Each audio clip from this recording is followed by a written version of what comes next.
বিবাহ তালাক হওয়ার পর সেই বউ নেওয়ার বিধান কি? তালাকের পর স্ত্রীকে যদি কেউ ফেরত নিতে চান তাহলে সেক্ষেত্রে তালাকটা যদি ফেরত নেয়ার মতো তালাক দেয় তাহলে ফেরত নেওয়া যাবে।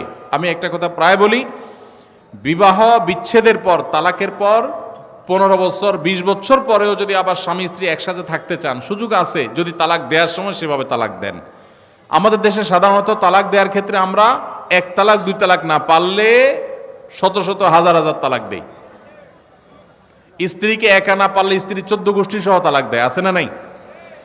এগুলা বিভ্রান্তি। যারা বিবাহ করেছেন তাদেরকে বলছি, আর যারা বিবাহ করবেন তাদেরকেও বলছি, খবরদার, দাম্পত্য জীবনে স্বামী স্ত্রীর মধ্যে যত বোঝাপড়ার গরমিল হোক, যত গন্ডগোল ফাসাদ হোক, কখনো রাগ উঠলো আর তালাক ঝেড়ে দিলেন, এই কাজটা কখনো করবেন না।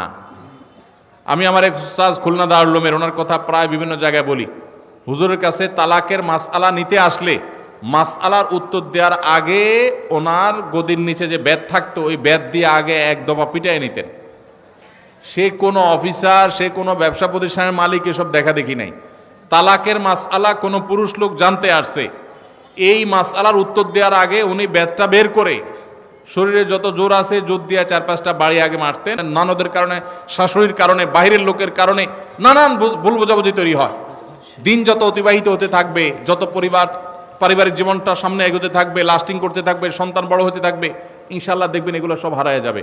যারা ধৈর্যশীল তারা সবর করে, যারা অধৈর্যশীল তারা আগে ভাগে রাস্তা 2 দিক করে ফেলে। এই জন্য ধৈর্য সহ্য ছাড়া কখনো পারিবারিক জীবন টিকানো সম্ভব নয়। ঘরে ঘরে তালাক হচ্ছে, আমি তালাক নিয়ে একটা লিফলেট তৈরি করছি, ইনশাল্লাহ সেটা অচিরেই হাজার হাজার মানুষের কাছে আমরা পৌঁছায় দিব যে বিবাহের আগে তালাক সম্পর্কে সতর্ক হন।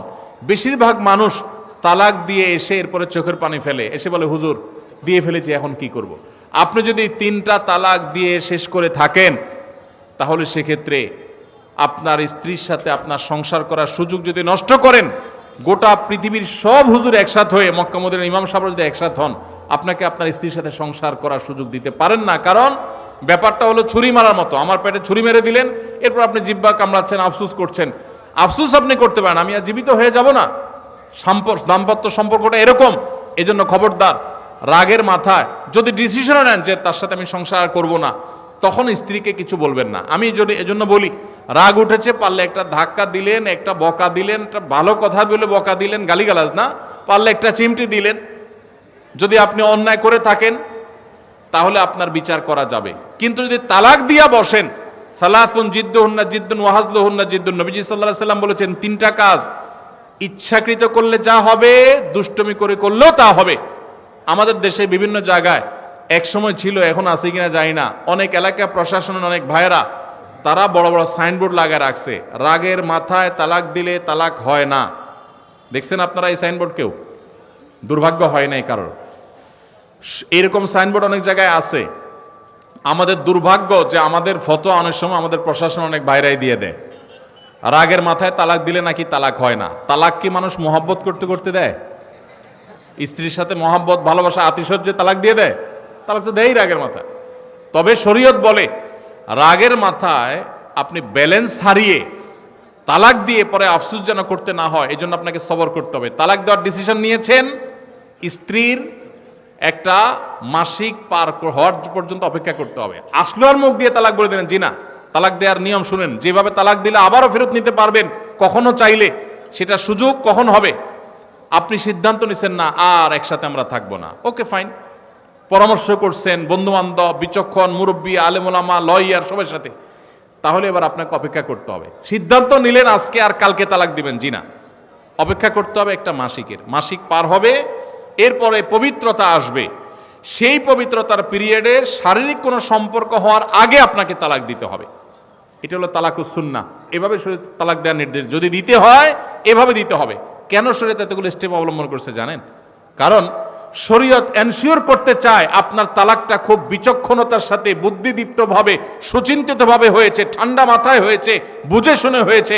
আপনি এটা অ্যাবনর্মাল হয়ে মেজাজ হারিয়ে আপনি মাথা গরম করে দিয়ে ফেলেননি। এটা নিশ্চিত করবার জন্য এতগুলো সময়, এতগুলো স্টেপ নিয়েছে যে একটা মাসিকের পিরিয়ড পার হওয়ার পরও স্বামী স্ত্রী একে অন্যের প্রতি যথেষ্ট আকৃষ্ট হওয়ার কারণ থাকা সত্ত্বেও সেই শারীরিক সম্পর্ক করার আগে আপনি তালাক দিচ্ছেন, মানে হলো যথেষ্ট যৌক্তিকতা আছে এবং আপনি খুব কনভিন্স হয়ে বুঝে শুনে তালাক দিচ্ছেন। এটা এনশিওর করার জন্য শরীয়ত এতগুলো বাঁধ দিয়েছে, এই বাঁধ পার হওয়ার পর আপনাকে তালাক দিতে হবে।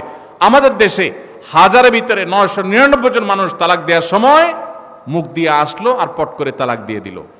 এটা সুন্নাহ তালাক নয়। এই তালাকটা, এইভাবে তালাক দেওয়া, এটা একটা গুনাহের কাজ। এভাবে তালাক দিবেন না, তালাক দেওয়া যাবে না। এই জন্য যুবক ভাইরা যারা বিবাহ করবেন ভবিষ্যতে, আপনারা জেনে রাখেন ঘরে ঘরে তালাক হচ্ছে। ঢাকায় যতগুলো বিবাহ রেকর্ড হয় আনুপাতিক হারে প্রায় পাল্লা দিয়ে ততগুলো বিবাহ বিচ্ছেদ হয়। ভয়ঙ্কর ভাবে তালাক বেড়ে চলেছে। কয়েক জায়গায় মাহফিলে গিয়েছি, এলাকার চেয়ারম্যান সাহেবরা বলছে, ভাই আমি চেয়ারম্যান হওয়ার পরে যে বিচার আচার আমার কাছে আসছে, বিসমিল্লাহি করছি তালাকের বিচার দিয়া। একজন বলছেন যে কয়েকদিনের ভিতরে 20-25টা তালাকের বিচার আসছে, আর যেগুলো আমার কাছে আসে সেগুলো তো আমাদের হিসাবের বাইরে। এই জন্য আপনাদের প্রতি উদাত্ত আহ্বান রাখতে চাই, আমাদের সংসারগুলো সব খান খান হয়ে যাচ্ছে।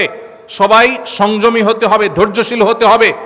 as-sabru জাযাউহু আল জান্নাহ, সবরের বিনিময় আল্লাহ তাআলা জান্নাত দান করবেন। সবাই সবর করবেন তো ইনশাআল্লাহ।